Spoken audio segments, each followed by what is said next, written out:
Hello everyone, I am Arthur and this is how I build worlds. First, we open Azagar's fantasy map generator and that's it, we're done. If you like the map that it generated, congrats, there's not much more to do. If you just go through and read all of these things, it has everything done for you. But let's go through some basic questions when choosing an atlas. How many continents do you want? How many states do you want? What's the water to land ratio like? How are the states spread out? How much empty space do you want, as in like deserts or badlands, just not occupied space? All these questions have an effect on your world and the story that happens within it.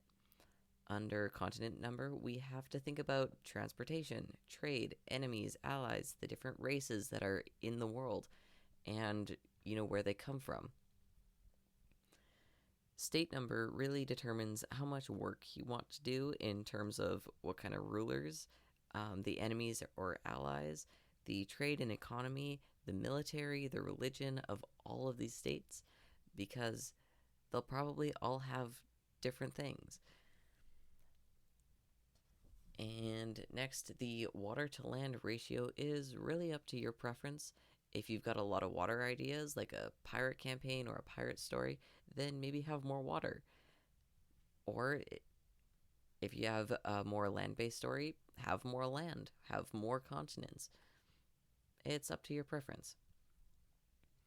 How these states are spread out or placed is also an important factor. This will influence travel between the states, trade, alliances, the history, etc. I think you get the idea. So, I've got this nice map I like. We've got 2 continents, 8 states, and a good chunk of water between it all. First thing I want to do is change the names so I can say them easier. I honestly just press random until something feels right. I don't usually follow naming conventions, which makes things a little bit confusing when I'm playing, um, but that is just something that we practice and we get better at. Another thing to do when choosing names is researching the differences between an empire, a democracy, a kingdom, a monarchy, because it's a very important thing to know when naming countries, because that will influence what the rulers look like and what the economy is based on, basically. Next thing to go through is the sidebar. I'll make other videos about most of these, so right now let's look at temperature and precipitation. It is balmy in this world. To change the temperature, go to Options, Configure World, and you can then change the size and temperature of the world. Precipitation is the same thing. The more blue dots there are, the wetter it is.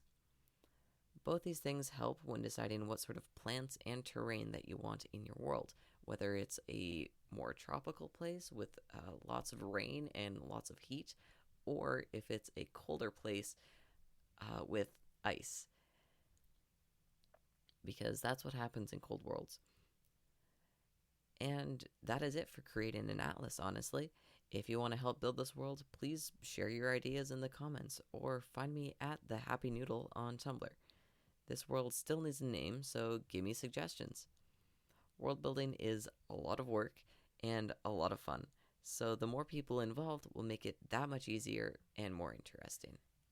The next video I will do will probably be about space, because the space of the world influences a lot of things that I've probably mentioned before in this video.